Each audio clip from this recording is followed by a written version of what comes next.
All right. Hello, everybody. Welcome to the June Rust Game Development Meetup. We have a few things on the schedule for today. But before we get started, I just want to quickly mention, so a few extra, okay, 1 second. Yes, it will be you. Okay, sorry, we're just doing a little bit of logistical mangling right now. But one thing you might notice is that we normally stream on YouTube and Twitch. We were just streaming on YouTube today. Twitch is having some funky stuff going on. Well, that's happening. We won't be streaming there.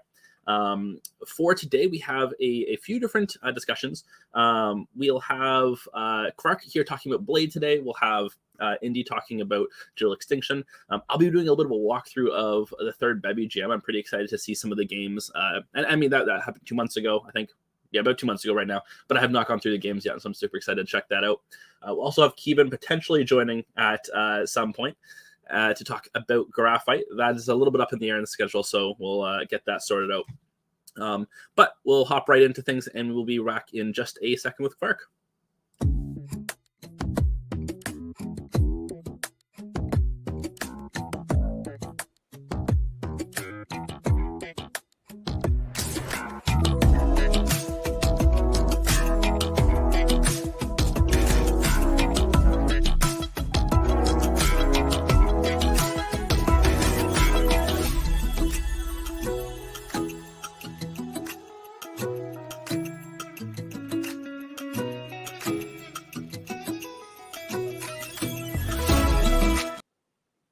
All right. Hello.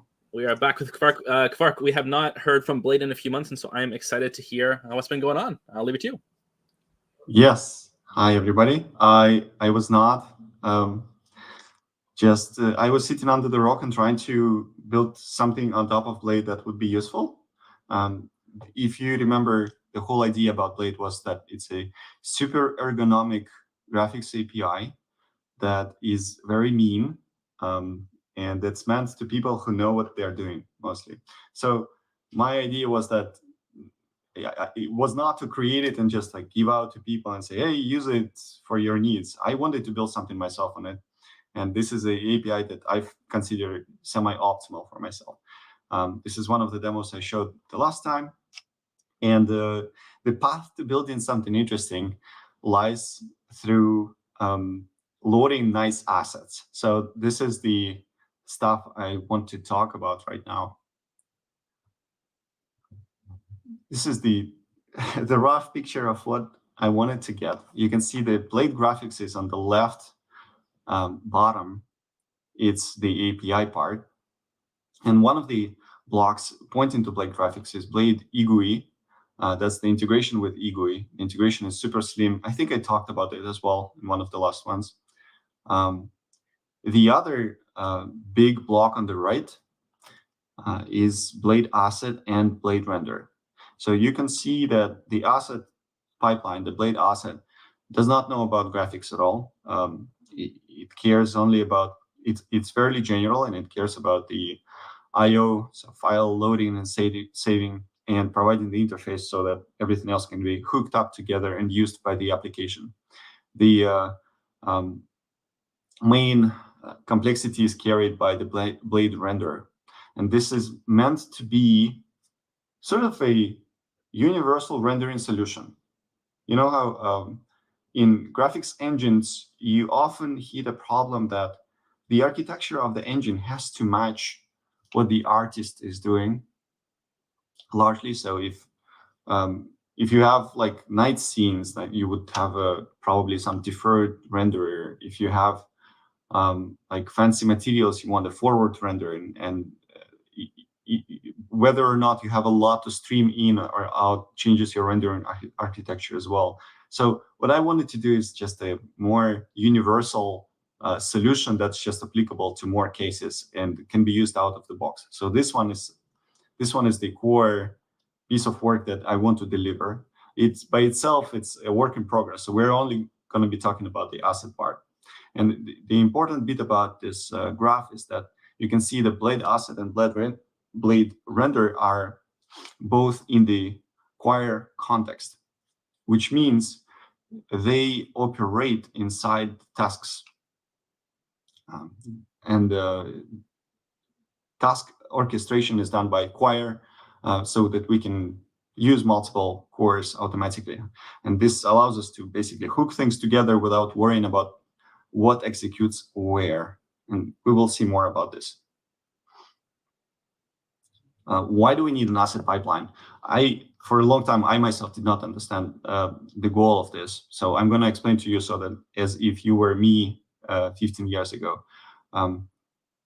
Generally, you have an image on disk, and you want two workflows to be done with this image. First one is that maybe you're saving it from Photoshop, for example, and you want this to be reflected in game real time to see what's going on, how to build the asset. It's more applicable to models, I guess, than textures, which you will be like having open in Blender or something and just saving and seeing how it looks.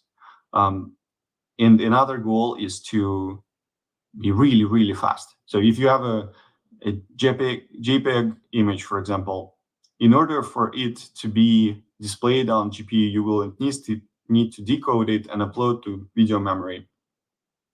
And if you want it to be displayed fast, you would also need to have a GPU compressed format. So you will need to decode it and then encode it in a different format.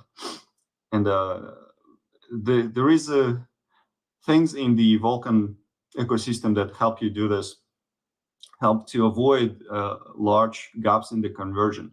But ultimately, they only solve the texture issues without addressing the bigger thing. Like the models are even more complicated than textures. When you're loading a model, you need to generate the tangential space. You need to build your vertex buffers. You need to do a lot of processing on the model before it's suitable to just get into GPU memory. So in other words, content generation is not the same as content consumption, and the asset pipeline is the thing that cares about getting from one to another. So this is the naive I described before. We have a texture, we load it. A typical texture that I'm talking about is like 1K by 1K. It's loaded in half a second on my machine, roughly. And then upload takes roughly the same time. It's basically the cost of a copy. This is not terrible. This is pretty much fine. However, complexity arises when you want to compress the image before loading it to GPU. And again, for people not in the area, a GPU compressed image is usually important because it's occupying less memory in VRAM. So you can put more texture data in there, you can do it faster, and more importantly, wherever you have access to these textures, your caching of the access is going to be more efficient because you access less data. So it's an all-in-all win. It's very fast, and it's needed for production applications. Like games always use GPU compressed formats for textures. This is what the my current pipeline looks like. After we produce the raw image, we need to generate meat maps for it. Again, in some cases, maybe you can do it externally, but you can do all of that externally, right? You can do tangential space generation in your Blender plugin. You can do BC compression of textures in your Photoshop or something. You can do all of that without leaving your tools. However, the problem is that whatever you need to do depends on the engine, depends on what engine expects there to be. So if you're doing it inside the tools, and I was following this path for a long time, I had my own Blender plugin to do everything, then it becomes, you separate your code base into two different things that are completely different. One is like a Python code plugin for Blender, and one is your main code base, and they need to work together. And generally, the less moving parts you have, the better. So with the approach I'm describing here, everything you do is on Rust side. It uses the same language. It uses the same like framework for doing things. Like it uses the task orchestration to do any work. So the benefit here is having a uniform code base with the flow that you can dive in and analyze without leaving the comfort of your zone. It's also much faster. Like doing everything in tasks is faster than whatever you can do in Python and Blender, significantly faster in Photoshop. So these are the benefits. And going back to the pipeline, after you got the raw image, you would generate meat maps for it. And then for each meat map, you would block compress into the GPU compressed format. Compression itself takes about 2.5 seconds in the fastest algorithm for the highest MIP, I think. So it's got to be like 3.5 seconds in total. If you go one of the often complaints about GPU compressed textures is that the quality suffers. And that's correct, except for there's different algorithms to compress. A more careful algorithm that focuses on performance. I'm using Texpresso for this as a nice crate that does the compression.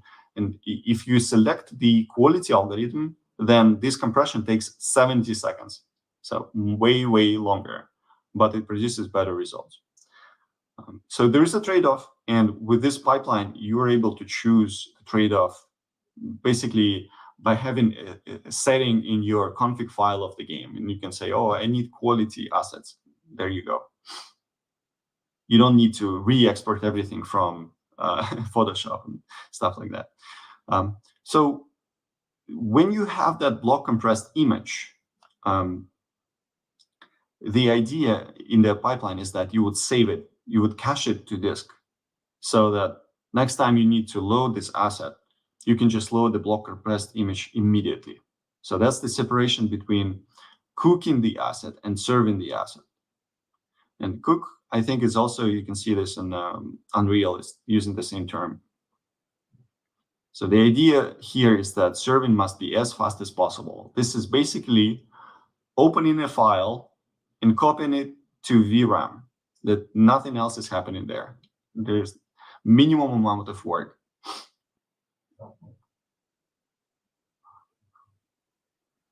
I wanted to show you a little bit about the API and how it looks. This is the nasty bit part. So the asset would implement trait called Baker, and it has a bunch of stuff. It's not that easy. It evolved into this thing. So first is metadata. Is something that changes the way you process the input. For example, if you load a texture, you may want to do while flipping on the texture. You may also want to pick which of the block compressed formats you want it to be converted to, because maybe it has the alpha, maybe it doesn't have the alpha, and so forth. So that is what is encoded in an abstract associated type meta. Then you get data. This is a type that is basically serialized to disk. This is the block compressed image chain, for example, in terms of textures. And it's not just an array of bytes. Here's the good trick coming. There is a trait flat, which represents basically data that can be flat loaded from disk with zero copy deserialization. We just want to read into memory and then right away into VRAM. We don't want to parse and deserialize into some structure before copying somewhere else. So this trait is defined in the same crate. It's defined for a few types that make it convenient to use. Like you can have slices and compound types, like flat types of other flat types, and so forth. And the beauty of this is that this API does not know about I/O. Like you just produce this data. It borrows things, so there's a associated lifetime on this. You produce this data. The asset pipeline takes care about saving this data and loading this data. And then when you need to serve the data, you are given the same thing. So you produce the data here, you serve it here. Another interesting thing is that when you do cooking, you have some wrapper around this data in an arc, and that's because you're not expected to do all of the work in this function itself. The idea is that the function is going to be called from a task, and you can spawn a subtree of other tasks that do the work. Only at the end of that subtree, you would produce the result to be saved to disk. So this is sort of a thing that can be passed around between tasks when you need it as a result. And this is the execution context of the quire. So it would allow you to spawn subtasks when you need it. Same as here, just for consistency. Even though serve is supposed to be super fast and not doing anything, it is still run in a task, and for consistency, you can spawn subtasks. Finally, the output is the product of serving the asset. In terms of textures, this is some object that has the GPU handles for the textures. So something that you would use in the game or in the renderer, that is. Going back the API part. As I mentioned, everything is happening inside the Quire task orchestration framework. And this is a Tracy profile of how it looks. One of the older one I took, and it uses the high quality algorithm for block compression. So you can see the times are like minutes, 2 minutes or 3 minutes. And it's all happening on all threads at the same time, automatically scheduled. And to give you an idea of what we are loading, it's the sponsor scene from Intel with the environment map of the EXR. So environment map is 70 megabytes. The GLTF stuff is 133 megabytes. And textures are 2.5 gigabytes, mostly in PNG. So that's a lot of data to load. It's not just like a small game. It's a lot of data.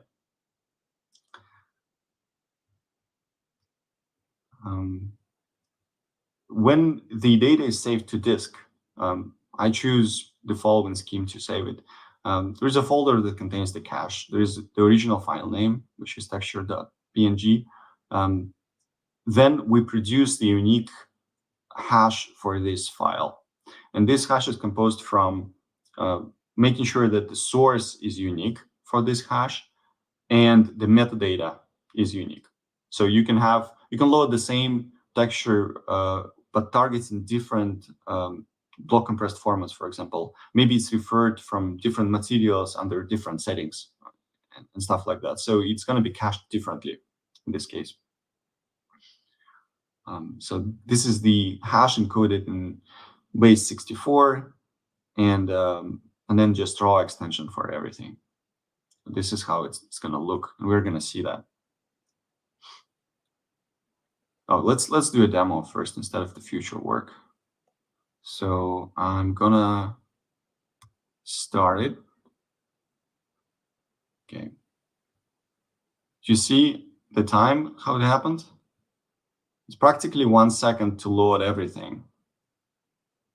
This is your environment map. This is the scene, the sponsor. It was extremely fast for like 2.5 to 3 gigabyte amount of raw data that's not processed to be loaded. It's just like downloaded from the internet, basically. And we're gonna look at the cache first. Look at the cache. Okay, where is it? It's gonna be quick, supposedly. That's cache. Yeah. So these are the file names, as I mentioned. There's the original file name, hash.raw, and the total hashed size is 500 megabytes. Well, that's your block compression in action. So we're gonna delete it. Delete it, and then we're gonna run the same thing, but also hook up Tracy features profile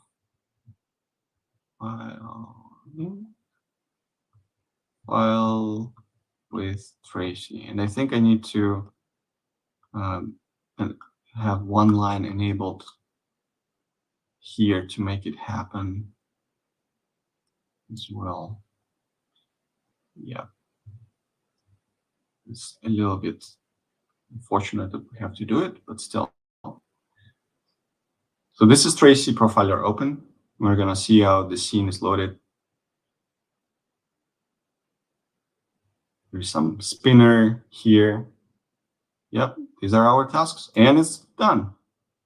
That's it. So we got 4 seconds to load the whole thing with cooking the assets. And you can see the assets are being like decoding PNG. There is block compression happening in different threads, everything occupying the CPU to 100%. And in 4 seconds, we processed the whole like 3 gigabytes of data and cached it and also loaded it so that we can display it. And next time it's going to load in like less than a second. So this is what it looks like. I'm not going to talk about the render just yet. It's not ready, but it's there. So the future work, I don't know if you know about the two biggest problems in computer science. Cache invalidation means that I'm currently just using the access time for the asset as a unique identifier, and I don't think it's going to work fine because if you want to package your game together with the cooked assets. So if you want to publish it on Steam for a particular platform and you know the cooked formats and everything, you can compile your game without all the craft that is associated with cooking. So without like PNG reading, without block compression, anything. Like it's a light version of the game that only knows how to load the assets that are already cooked. And in this case, you probably want to, you don't want the access time to be used. So this is a scenario that I need to work on more. Naming wise, assets and are often, I use it in the context of resources. So there's like a little bit of confusion, but I'm trying to stick with assets consistently here. Really, there is more issues, and it's a very much work in progress. Like I want to convert all the shader infrastructure to use assets as well. And there must be source dependencies, like other files needed to process these files. Think includes in the shader. Hot reloading is technically almost there. It's fairly easy to get. Finally, I want to get from Texpresso library, I want each like a row of blocks to be compressed separately so that I can parallelize it even more aggressively than I already do.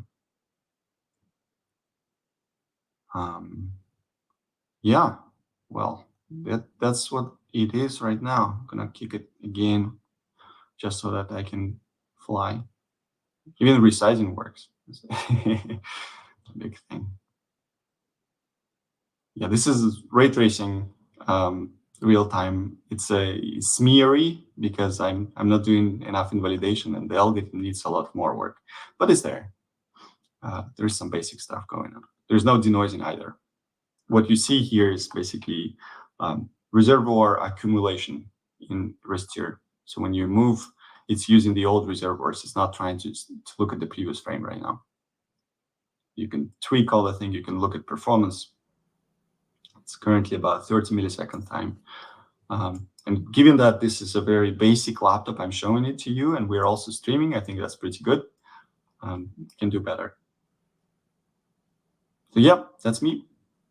Awesome, super cool. And so a few things I was sort of curious about as you were checking this out. So if I'm not mistaken, the way that Blade does graphics is a little bit different than other engines where this is more is sort of ray traced. Is that correct? This is completely ray traced. Yes, rasterization is used to bleed the output of ray tracing to your swap chain only. Okay. And so when you're loading up all of these assets, are they being loaded in a specific way that makes them better for raycasting in particular? Right. They're just vertex buffers as usual. It's the model that I'm loading is also generating a BLAS, a bottom level acceleration structure for all those geometries in it. But otherwise, I might as well just rasterize them if I want to. I just don't want to. So I don't think there's anything specific that I need to do for packing them for ray tracer friendly format. Okay. Interesting. And so with the way that you're loading in all of the data, is this technique extensible to other engines or like other asset pipelines as well, or is it mostly just specific to Blade?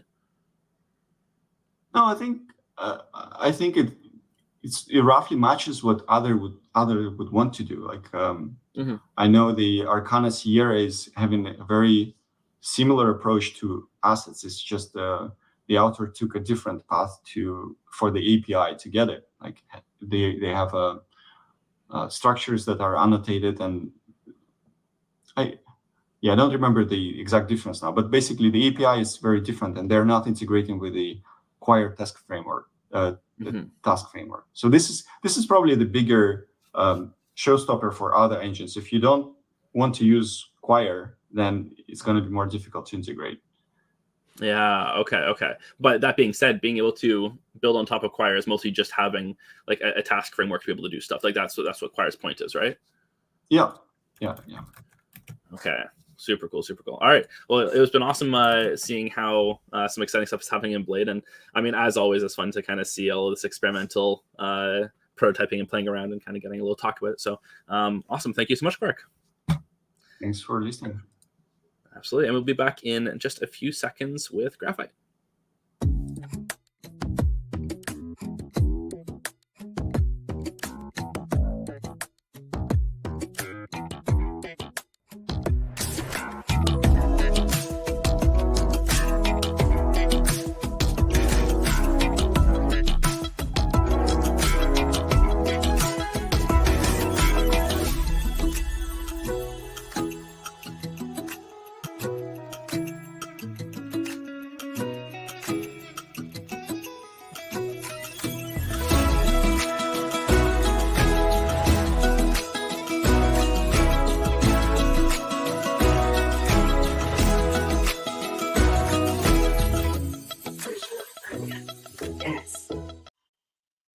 All right. Hello. Welcome back. So we are here with Keavon. We enjoyed your dancing last night. Thanks. Keavon, I think we're getting quite a lot of background noise maybe from you. Yes, we do have some background noise. All right. Is this working? Yeah. So yes, it is working. So I'll hand it off to you and we'll see how much we can get in as long as the internet keeps working. Yes. Okay. Hello, everyone. I'm on a boat. So the internet is going to be a little bit problematic, but I'll try my best. And I believe we also have our other core team member, Hypercube, as well here today to basically fill in if there's anything that disappears like me. So starting out, very quickly, we can show off Graphite, or give an intro to Graphite. So if anyone is unfamiliar with it, it is a 2D graphics editor aiming to be a general purpose art application for basically the general design and art and game dev and graphics programming community. And here's a quick overview screenshot of some art that was made in it. And now we can move on to the updates for this month. So I'm going to quickly read over it, and then I'm hoping that Hypercube may be able to share his screen and we can demo each of the bullet points. But starting out with the first one, we basically have made a very large milestone this month, working on the GPU graph execution. So what this means is that we've refactored a large portion of the way that the node graph is compiled and run and executed in the editor, and it is executed now asynchronously from the rest of the editor flow. So instead of having to edit this or execute this while the event loop of the main editor is running, instead this is working based upon a separate process that hooks in with the rest of the editor. And this has allowed us to then do the asynchronous GPU execution. So now we have this running through the WGPU project. Now also because Chrome has shipped WebGPU, it runs with WebGPU on Chromium-based browsers using Chrome 1.13, which is the latest version.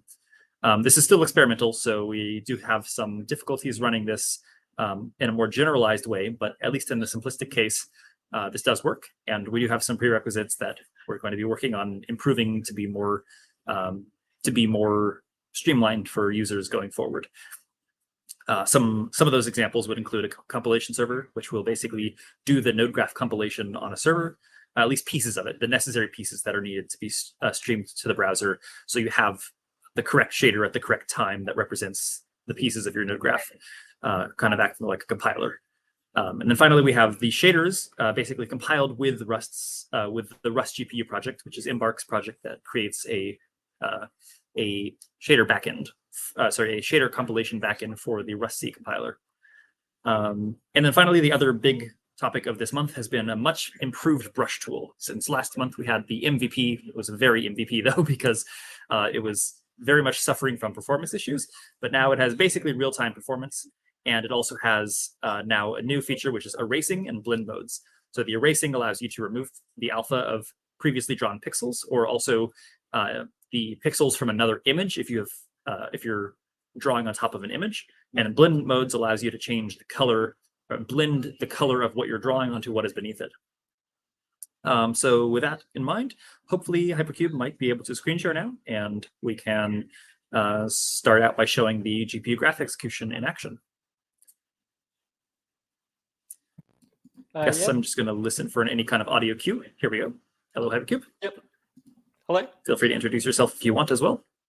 I'm Hypercube, part like core contributor to Graphite. So get the brush tool's now actually like usable with like a large number of strokes, as you can see. It's much smoother than it was before. And we also have the arrays at the top, so we can clear parts of the stroke and see the background behind it, and restore because the data is stored in a graph rather than being destructively edited. You can get your stroke back that you just rubbed out. I'd say the brush tool also has a number of different parameters, like the hardness and the flow. And this can be different for different portions of the brush. So if we go back into draw, we can maybe make some of it larger than the other parts, but it's still in the same brush node. But and also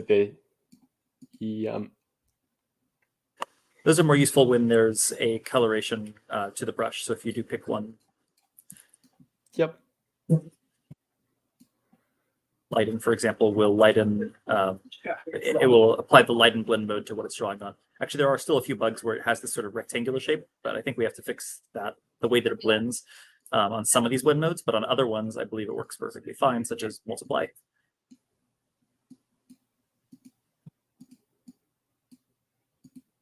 Is it choosing red? Oh, maybe, actually, I'm not sure why black would happen with multiply. But yeah, those are a little bit work in progress still, but at least the foundation is in there. Yep. And then you can also show it drawing on top of an image if you happen to have one handy. Maybe you could just screenshot part of the page or grab an image. There you go.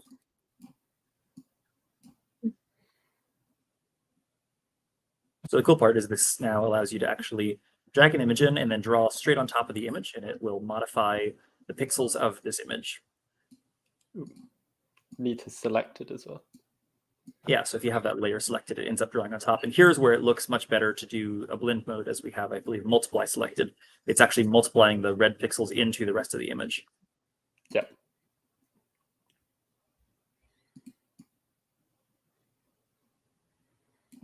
I think we still have a few little blending bugs in here where a few of those blend modes end up looking a little weird, but we can get to that soon. And then you can also erase as well and remove some of the pixels from not only the drawings, but also the image underneath. So this allows you to basically import an image and finally actually erase parts of it, which is something we've needed for a long time, but haven't really supported until now.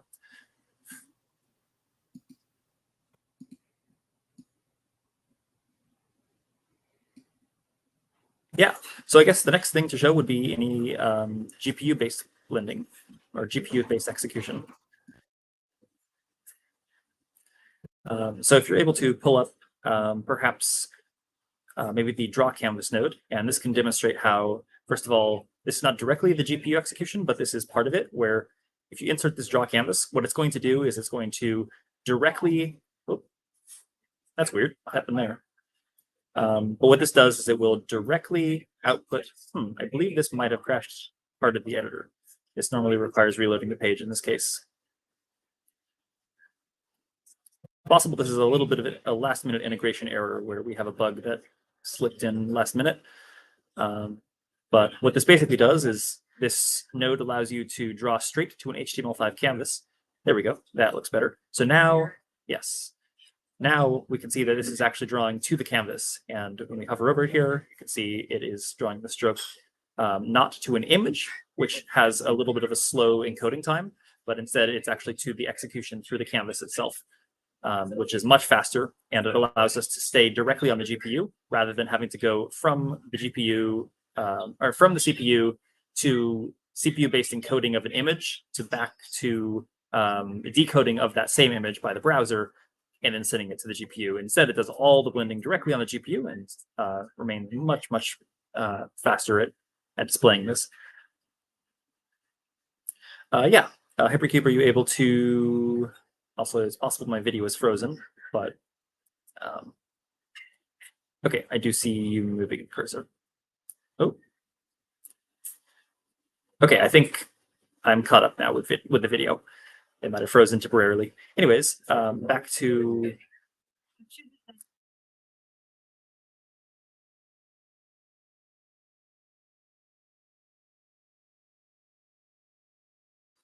Hypercube, are you able to pick up here? I think I might be having connection issues. Yep. So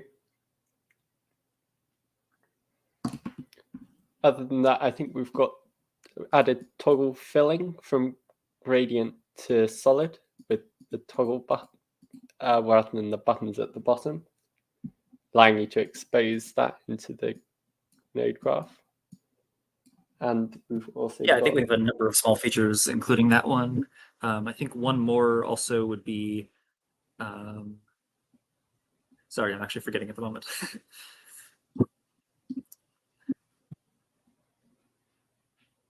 And then, are you able to show the GPU-based blending, the blend mode, or blend node?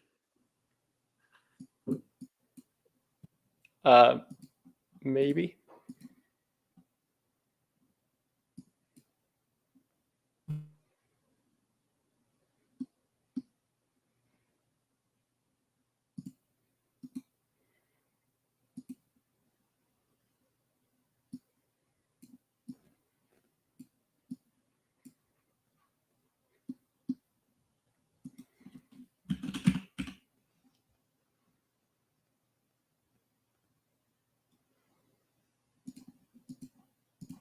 Actually, I don't think it's in Firefox, is it? No, that's it.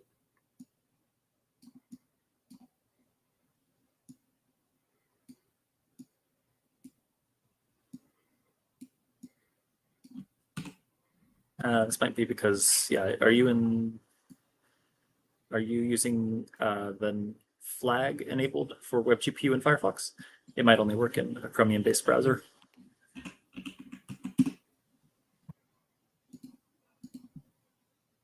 This is where I mentioned at the beginning of the presentation that this definitely requires a bit of integration polish, but at least it is in an experimental prototype kind of form.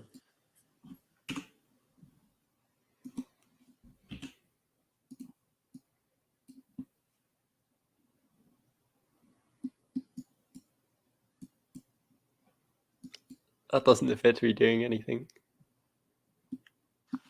Okay, I guess we have some integration issues, but I do think this might be able to basically cover it. Most of the work this past month has been just some very, very serious engineering going down through the way we've previously set up all of our architecture and re-architecting a bit of that, or a lot of that actually, to change how we do the execution flow and then piping a good amount of that code and also that control flow through the GPU and through a separate process, basically. So now moving forward, I think we'll be able to polish this and be able to set up the compilation server. So basically, you can give it any arbitrary node graph, even one that has not been pre-programmed with kind of the permutation of nodes that are needed, where you have A feeding into B, where A and B are any kind of node.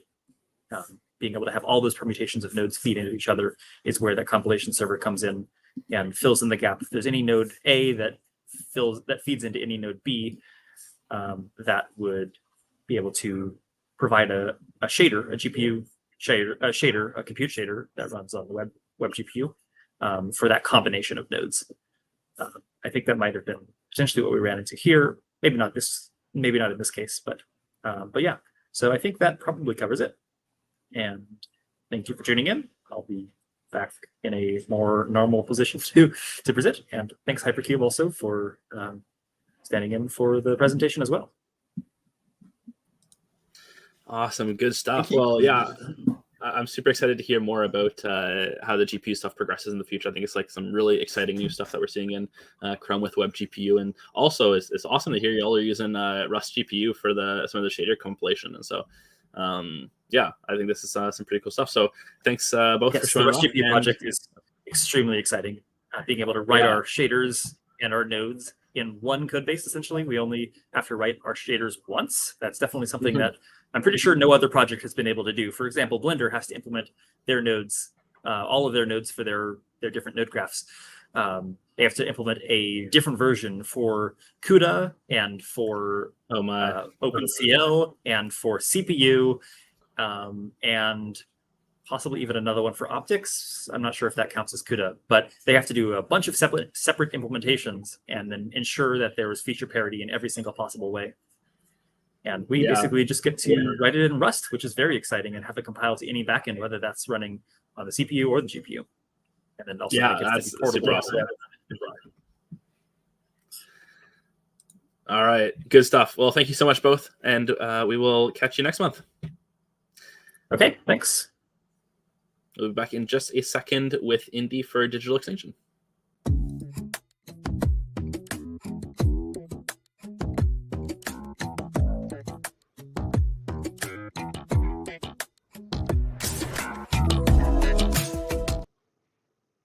All right, wait, okay, there we go. Hello, Indy. Welcome back. I think it's been a few months since we've heard about Digital Extinction, and so I'm excited to see some of the new progress updates. Yeah, hello. So I would like to give like a more comprehensive like overview of like the project and what we are working on. So what's Digital Extinction? It's a free and open source real-time strategy game, and like more specifically, it's GPL v3 license, so it's like truly free, as in free beer. It's aims to be novel and modern, so not just like a remake of some famous strategy from 2 or 3 decades ago. So we are really trying to like design something new what wasn't there. It doesn't mean that we want to reinvent the wheel, but we want to like bring something new, and we want to like approach this in this way. So it's not just like a programming exercise or just like trying some technology. It's like the motivation is really about doing a cool new 3D real-time strategy game. And it's built with Rust and Bevy, obviously. So, and you can find more on this webpage. The webpage is like very basic, but there are like some useful links to the repository and to other places. So what's are the goals and aspirations? I was talking a bit about all this stuff like during the last presentation, but I wanted to do something a bit more comprehensive and hopefully motivate like some of you to like come in and contribute. So we want to make the game free, as in free speech, from the very beginning to the end. So that's why there's this GPL v3 license, and we really stick to this philosophy, and it has many practical implications. So it's not just about you being able to go through the source code and like share it and compile it and modify it and so on, but also all the aspirations and the motivations and design decisions and so on are like very much influenced by the model behind the game. So if the game was like commercial and if we aim to like make money on that, we would make probably different decisions than we are making now. As I said, we want to make it original. So it's not just a remake of some 90s games or early 2000 games. I'm a fan of these like old 3D strategy or 2D strategy games from back then, and we want to build on like the foundations made back there, but it's not just a mere remake. And that's not to criticize remakes and like these kinds of aspirations, but I think that there's a lot of this stuff, but there's like very few, really aspirational real-time strategy games which are like doing something truly new. Like I know only about like one such game. There might be like couple, but it's there's like a lot of missed opportunity here, in my opinion.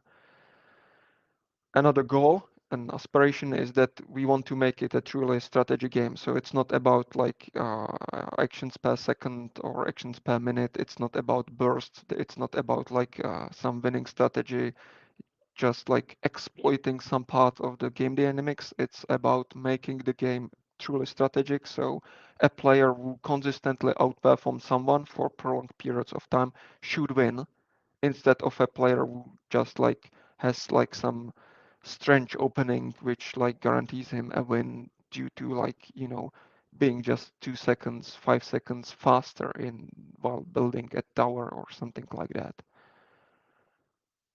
You know, these 2 points are pretty much like very connected. We want to make it modern, so not just like modern in the sense of like you know, the novelty, what I was talking about, but also we want to build on modern technology. So Rust and Bevy enables like a lot of parallelism in the game, so we can much more easily than in, let's say, C++, utilize like 8, 16 cores of a modern CPU, which is like rarely seen even in modern AAA games. You know, they usually utilize extremely well the GPU, but you know, they are not as capable utilizing GPU. So we want to like use all the modern hardware and technology in our advantage. Another aspiration is to make the development indefinite. So basically, we do not have a single final version which will get released and forgotten and maybe just like doing bug fixes, but we want to develop the game indefinitely in the coming years. So there will be a new version like every few weeks, and we like want to improve the game indefinitely and incrementally in this mode. And another aspiration, and this is like you know, it will be hard to achieve and maybe we will fail, but what we want to do is to prove that Rust and Bevy is a viable option for game dev, that you know, you don't see that many games made with Rust yet, and usually the ones which are like most advanced are not open source. So we want to like extend the small pool of open source games which are advanced and like prove that this combination of technology is viable. I don't want to say that there are no projects more like far ahead in this direction. I just want to say that there's not enough of them and we strive to be one of them. But obviously this will be a goal very hard to achieve. So what's novel about the game? What we think is something new? So basically the game will take place in the near future, and it will be about there will be basically just 2 fractions, AI and humans, and both of them will be good. So it won't be like good versus evil.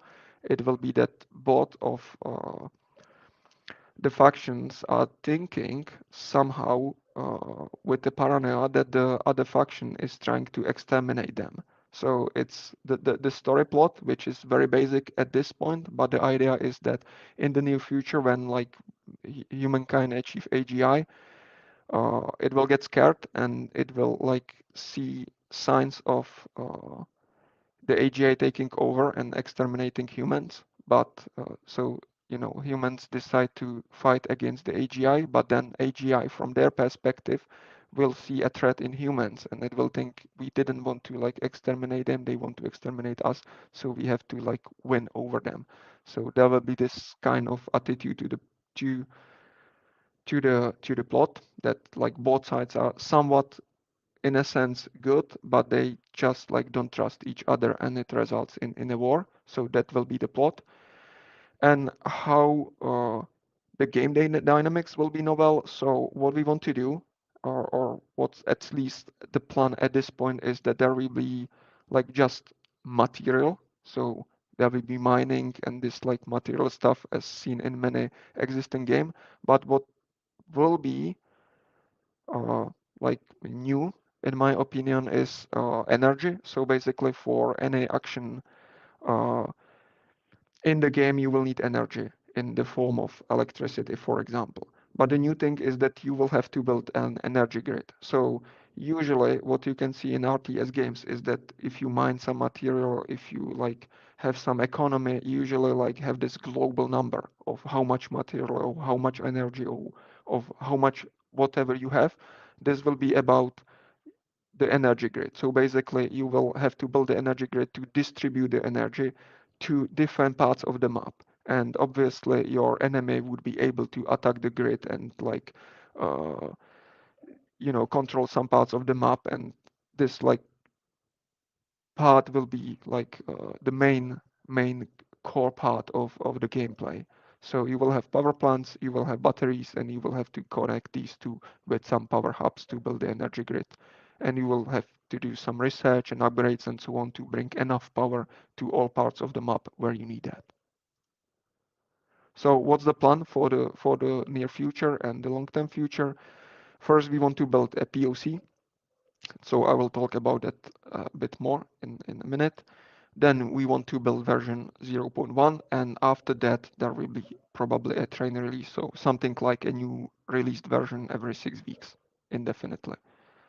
Where we are currently, so we are very close to POC, and we even like in some areas developed a bit more than what was needed for the POC.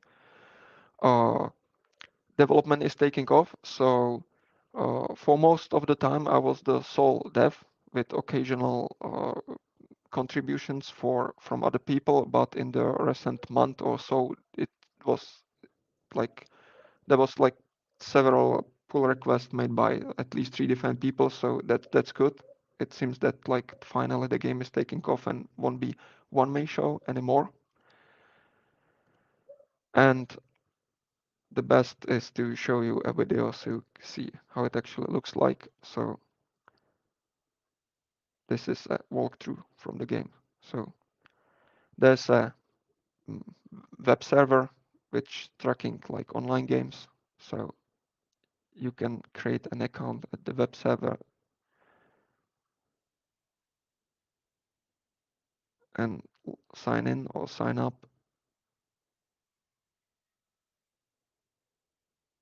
Then you can like browse the open games and or create a new game. It's pretty simple at this point. So as I said, we are aiming for a POC version, so it's basically as basic as it can be. Then here you can like start a single player game.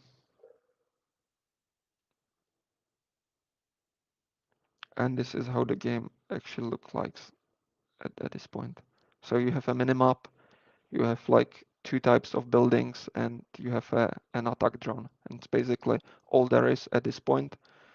And you can see that in the game we are using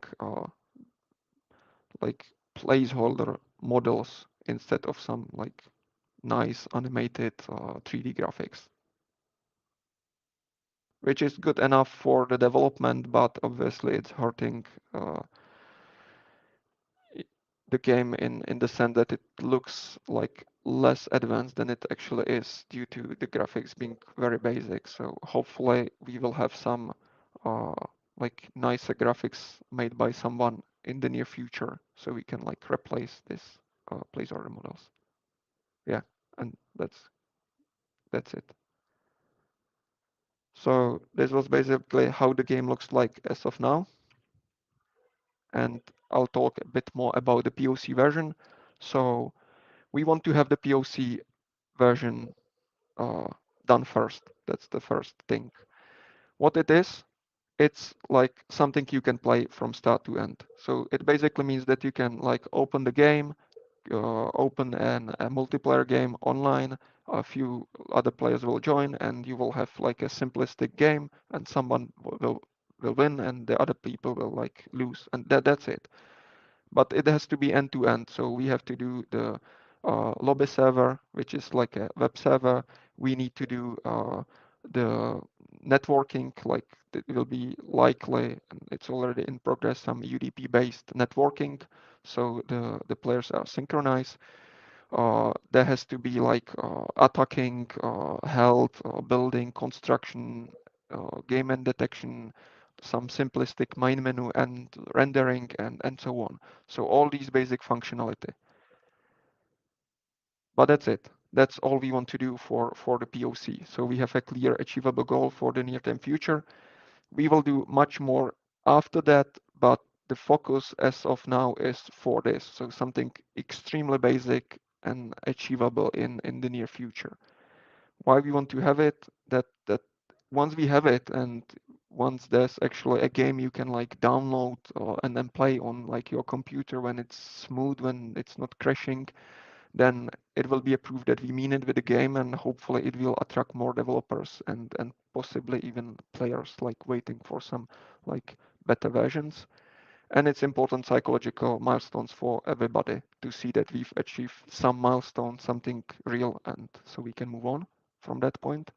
And it helps me to set up the near-term goals. So whenever there is some idea, whenever there is some ticket or an opportunity for improvement, I always think whether it's really needed, necessary for the POC version or not, and that's used to like keep the GitHub tickets, issues, and discussions and so on clean, and to have a clear focus so we don't get too deep in something like forever improving the pathfinding, for example, instead of focusing on something which is crucial for the game to actually get to some point. When we want to have that, yeah, I don't want to promise a date or a deadline. Hopefully it will be sooner than Cold Fusion, but I think we are like just a few months away because the last large thing what's missing before the POC version is networking, and it's already in work in progress. So if that goes well, and we finish that soon, will bring us very, very close to actually releasing the POC, so we can focus on later versions. After that, we want to do a version 0.1. It will be like, it's defined as minimum fun game. So basically, POC is the minimum game in the sense that it's an actual game. It can be a collab game because you can like play that. Version 0.1 will be more advanced, that it will be minimal in the sense of the minimum amount of effort, energy, time, features, and so on, which is enough for an actual player to like being able to enjoy the game and play it for fun, not just like a dev who's testing stuff or playing it because he or she was working on that. Yeah, and what we will need for 0.1 is we need like a lot of additional functionality. You can go to the GitHub page of the game to see like the actual milestone where we track all the tickets. But apart from the actual development, we need obviously much nicer graphics. So it's like textures, 3D models, animations, but also the UI graphics and improve the UX and so on. And we need a new website, which the current website is very, very basic. Yeah, and I invite you to join the effort. You can like find more information on the GitHub page of the game, and yeah, contributions are welcome. So that's from me. Awesome. I like sort of like the look at taking a step back from, okay, you've been like doing some development and stuff like that, and then looking more into how you can make it like a sustainable project. And so I'm just taking through like a look through the website right now. I think one of my favorite things about having a project that wants to be community oriented is having some dev blogs and some updates and stuff like that. And so kind of going through them, I'm seeing that there's some messages here and there. But when it comes to, I suppose, like people who you want to contribute, like what are some domains that, like you mentioned you want some art and some programmers, but is there like anything else that you're looking for as well? Yeah, pretty much anything related to game development. So I myself am a software engineer, so I'm like looking at the development from my perspective. So maybe what we need is someone who will like help the game in areas which, you know, people currently participating on the development don't even see. But from my perspective, what we need is like, you know, a lot of software engineering. Then we need like graphics, like 3D, 2D, and like basically set all the artistic style. And apart from that, we need to like, you know, continue on the game design document, and maybe somebody who's like worked on some like strategy game in the past, something advanced, helping us to develop the game dynamics so it's actually a good game to play. You know, we have a lot of ideas, but I myself have like no previous experience with, you know, developing and finishing an RTS, which is actually like balanced and you know, the game doesn't take forever, but also it's not finished in 2 minutes and so on. So this will probably be hard, and we will need help from in this aspect.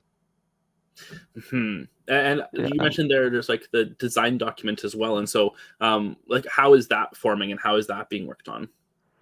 yeah, it's like super basic at this point. So basically, it's a markdown, and it's like 2 screens or 3 screens long.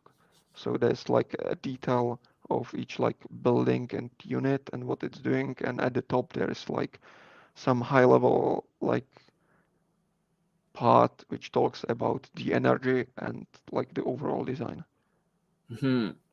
Yeah, I think this is pretty cool, and especially for people who want to come on to a project. I think, well, especially from like my perspective, I like coming in from like a design point of view first and kind of thinking about stuff. And so I think for making it like accessible to others, I really like this idea that people could come in and maybe take a look at this document, contribute a little bit to it.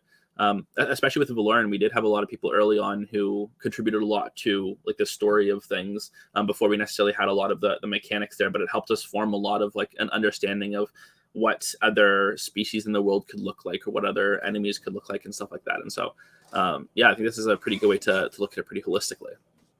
Yeah, like, you know, we have the high level design, like the high level vision for the game, but obviously we need to expand on that and fine tune that. Yeah, absolutely. Yeah, this is super cool. I'm definitely excited to kind of see how stuff keeps moving on. And I mean, I think when we saw it last time, we saw like some of the movement around the world and stuff like that. And so I really agree with your point that like the next step after you get like the basic foundation there is you need to like find the fun in the game, make something like a proof of concept that just finds such a small amount of fun, but then you can build a lot on that fun. And that really allows you to work in a pretty linear direction, I think. And so I'm hoping to see that in the next few months, I think. Yeah. Like a lot of the development since the last talk I had was like in the foundation, so it's not like as easily shown like in like a gameplay video, because it was like the networking and like improvements to the pathfinding and so on. But once that's done, I think that the development will like increase in pace. Yeah, absolutely.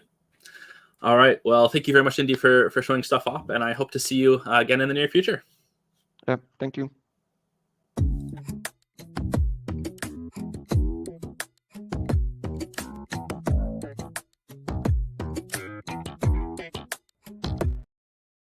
All right. So for about like the next 15 or 20 minutes, I'm just going to go through some of the games from the Bevy Jam 3. And so this is something that, I mean, I really love doing. I love when there's the Bevy Jam or the Rusty Jam and kind of being able to go through some of the submissions. And I believe since the Rusty Jam happened, I think in May, if I'm not mistaken, I think we should be able to find some to go through next month as well. And so if we have extra time, we might do that. But the Bevy Jam happened. Its theme was side effects. And so, unfortunately, I had some stuff going on, so I wasn't participating in this one. I mean, I haven't actually participated in any of the Bevy Jams, but I would really love to. But, I mean, there's no better way to want to participate in a Bevy Jam than to see the stuff that people made. And so, let's go down here and like take a look at some of the submissions. And so, I'm going to go to the ones that are browser playable, of course. I don't know if any of them are rated or if it's just alphabetical. I'll go from the top over here, though. But one thing I do just want to point out is I love seeing 67 out of the 78 games are browser playable. That is like an awesome thing to have. It just makes it so easy to quickly go through some stuff. And so I'll spend like 2 or 3 minutes per game. I want to try to get through as many as possible and see what we can do. Okay, let me just change the screen here. Because there is audio. I'm going to mute every one of the audios, though, just so that it's a little bit easier. If I have full screen, I think it's going to... Yeah, we'll just do this. I'll just go a bit too big. Okay.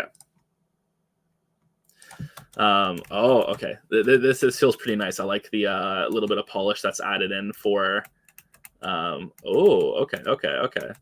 I feel like the movement here, we got some pretty cool stuff. All right, and then presumably our restarts me. Okay, cool. So I can push against the wall. So, okay, cool. Maybe this is like a little jump pad right here. Oh. Okay, so I've seen like puzzles like this before, but I really like the mechanics that are being done here. It's quite a lot of fun. Quite a lot of fun to kind of go and solve these. Okay, so I think we've seen like a lot of the core stuff here. This game was called Link Cider. And okay, yeah, with like the side effects theme, I guess we have like some of our attachments to give us like a side effect of having something happen, and so pretty fun. Looks like, oh my gosh, some of these advanced puzzles look pretty awesome. So I'll leave this one for others to go play further if they like. Let's go on to Neon Breach Tower Defense. Okay. I'm just gonna go and mute everything again. All right, cool. So got some tower options here. Looks like a pretty, I'm gonna assume it's a pretty standard tower defense so far. Let's start with a turret here. Okay, so I want to place a turret. So it looks like the path is this area right here. So that looks like a pretty good turret place. I want to click, I'm gonna press space to start the wave. And I'll just go in fast mode here. All right, so not too bad at all. Now, I did see from the original image that you can get some like pretty cool lineup kind of things, and so I'm interested to see if like the sniper here might. Okay, this is doing all right, but we're getting a little bit of some difficulties there. Okay, we're gonna take a life down. Oh, cool. So it's like the cards are not always the same. So I got 2 turrets here. Oh, but then each turret has a little power. So of course, like if this was like maybe a more filled out game, then you'd have some like images here to represent the side effects that stuff could have. And then there's like some randomization. What I'm kind of thinking here is it's a bit difficult for me to tell which one is the most powerful. And so I'll just go with the turret here. All right, let's toss this in. Oh yeah, cool. So yeah, pretty impressive tower defense, I think. Got some enemies, got some good towers and stuff like that. All right, let's move on to robotic grid-based breakout. Okay, so I'm gonna assume this is like pretty similar to breakout. Oh, okay, I died. I really like the music. Of course, I don't think it's coming through. Well, maybe it's coming through. I don't know. I'll just leave it on for this one. It's very chill. Okay. Okay, so if I do blue, oh, okay, cool. Oh, I died. So red, blue laser deactivated. Cool. Okay, so got a little puzzle game here. I really like the graphics of this one. It's pretty cool. Okay, so I want to presumably deactivate red, but then okay, so okay, I can deactivate both of them. Okay, makes sense. All right, so it seems like if I just step on them at all, then everything deactivates. And so if I just deactivate everything, then we're good. Okay. But I feel like oh, I died. I feel like something's going to change as part of the side effects. Wait, what happened here? Oh, I just run forward now. Oh, so a side effect of stepping on the green is that you just can't stop moving. That's awesome. Okay, that's a cool little game. All right, let's try side swap here. Reach the other side as many times as you can. Don't run out of time. Our highest record is 15. Let's see if you can beat us. AD to move. Oh no.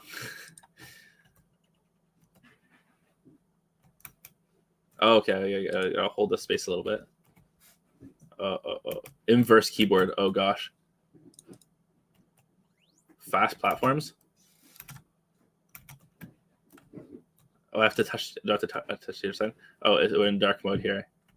Oh, and I can't even jump. Okay, so sometime it will beat the first score. I don't know how someone would get 15 on this. This is pretty difficult. Okay, so I actually do have to wait for someone to fall through platforms. What's that mean? What?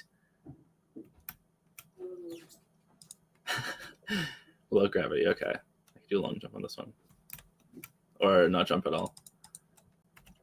Okay, high gravity.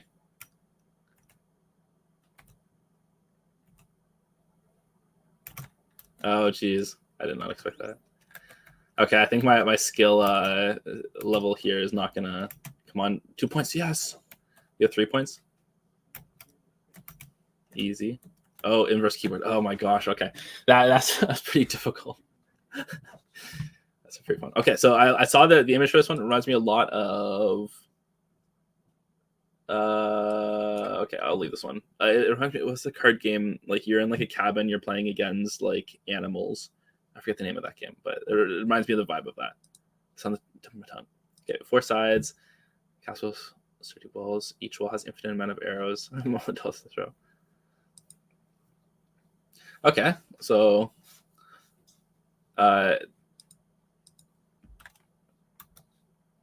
this looks a little bit Vampire Survivor-y right now. And then maybe I level stuff up between. Okay, cool. Global damage, health. So I made a game sort of similar to this before, where you had stuff coming in from all different angles. I think one of the difficult things with this is that it's not really clear to me right away which one needs to be defended the most. So of these, I would always just choose the one that seems to give me like the most benefits, or like if it's a global one. But I do like this take on Vampire Survivors, where also like, or like an idol kind of thing, where you're like a castle defending against other things. Okay, so north is doing pretty well. Okay, so maybe I just need to focus. Okay, maybe I just look at whichever one that gives me the most, and then I need to now focus on east because east isn't doing too well. Okay, interesting. All right, let's try out Bacon Breakaway here. I love the art, first of all. I gotta say, this is some amazing art. Oh, I'm just gonna mute that one. The audio is a bit intense on that. Run for your life. Oh gosh. Okay, so we got the pig. That's a very turtly pig. I like it. Oh, why can't I move? Uh-oh. Earned corn 123. Oh, did I run out of energy? That makes sense. Only for 10 coin. Okay. For 15 coin. How much coin do I have? A lot of coin. Spend some energy, but lose weight and keep your power. Oh, stamina. Okay, so I want to do lots of that and then upgrade my stamina, I suppose. Oh, I ran out of energy. Okay, so I guess I need to invest in having some energy so that I can get further. Do I eat this? No, that's just something I run into. I've run out. Okay, so to get energy, I need to spend a lot more. For 15 coin, get extra energy, you need it. Interesting, okay.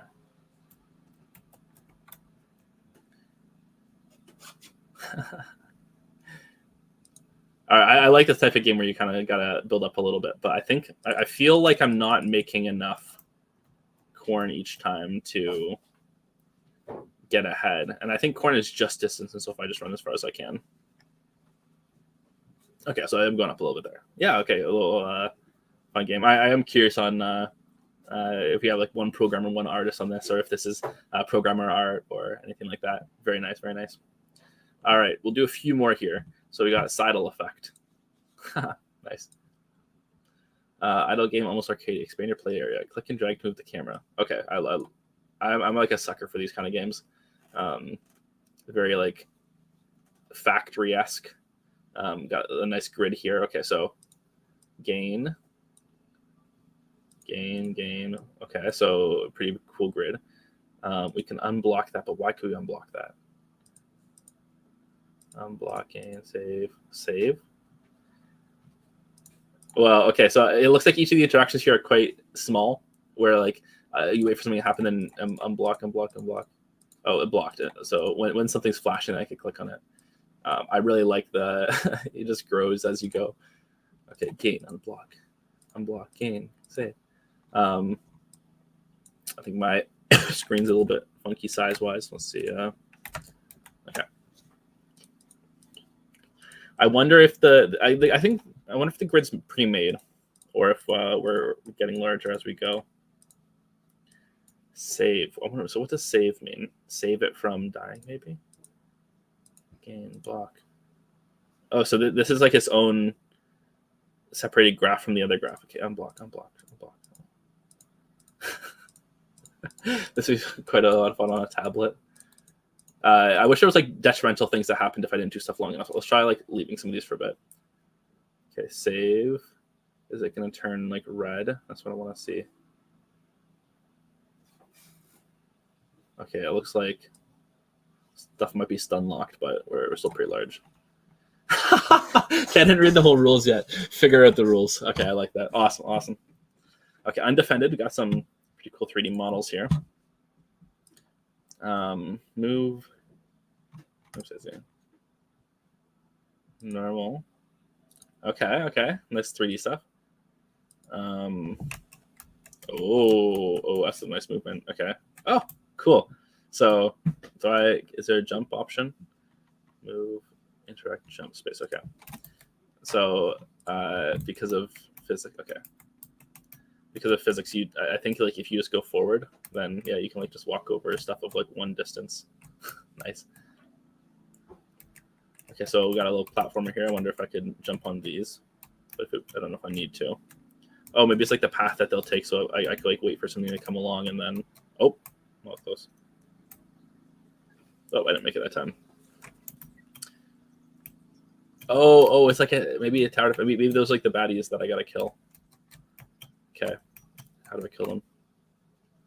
R. I haven't pressed R yet, but that seems like to be another interaction. Okay, tower kit. Oh, you can build towers. Oh, oh, cool. And then I need to give it ammo. Oh, that's neat. Okay, this is a pretty cool way to do a tower defense. This seems like it would be a really great way to. It's very Sank-to-Mask or like Orcs Must Die, where like you could have like several, actually, and Overcooked. Like if you could have like 5 people on here all playing together, like all running around, bumping each other off the map and stuff like that, and you had to like try to set stuff up. Oh, that would be pretty cool. All right, no rats were harmed. We'll do finish off this row. Okay, a game about observation and cheese. Oh, wait.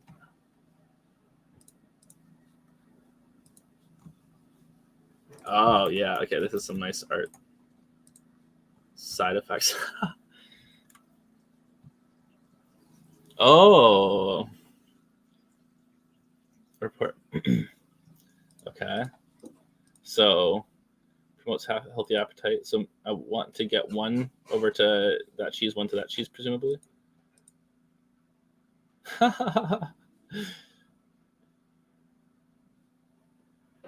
Oh, and then I need this. Lowers anxiety, enhances senses, causes loss of appetite. Loss of smell. So I can.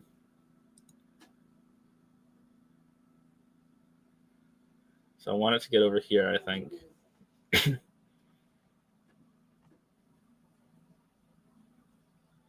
I think for like the first 2 levels, I like it'd be like super small, where it's like, oh yeah, it makes sense that because I selected this condition, then it did this thing. Is that good or bad? It seems like a very like the must be like a very random walk as well. But just looking at this game, this looks like an awesome game. I'd love to see like 3 mice that are all doing stuff at once. Like if you ever look at a machine learning tutorial or whatever, I feel like they're just like, here's the initial math, and you want to try and get this one thing from one side to the other without failing or something. And this, like, if there was like 5 of the rats here, I'm like, oh yeah, that like this is sort of like the exact same thing. But this idea of like you got like a report card and side effects and stuff like that is super cool. Although I don't understand the full interactions myself. All right, Warlord, and then Battle for Retoria. You're a warlord, an autonomous drone sent to wage war against distant enemies. Ooh, I like this text. I will not read the whole thing, but I do like the vibe of it. Okay, so Materials in these rocks seem saturated. Okay, so I can eat that. Do I lose health if I hit one of these? Okay, cool. I love the sort of like physics that are in here right now. Everything kind of tumbling around, and I can bump into stuff. It looks to me like, so they say minerals and rocks, but it looks like I'm a virus in like a system or something. You should collect some for analysis. Okay. Oh yeah, I can sort of look around as well. Oh, there's one.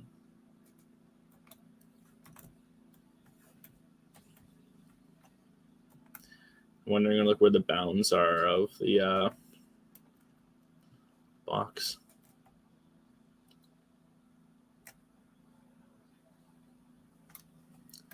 Over here. So it seems like I could go off pretty far. All right, I'll leave that one just because it's a little bit, take a little bit of time to go through everyone. Okay, and finally, Battle for Retoria. Oh. Holy. That's a lot of awesome art.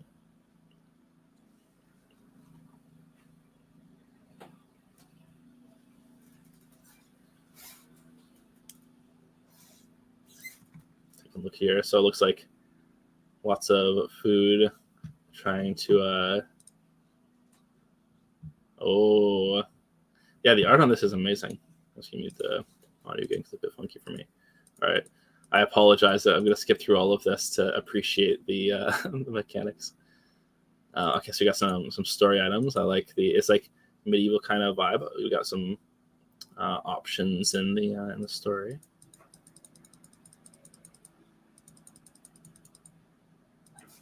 Oh, okay. Because I didn't listen to anything now. Oh no, what do I do with this rat? Oh, I choose how much I want to go into battle with. Okay, we're going with everything. Oh my gosh. Wow, I like that.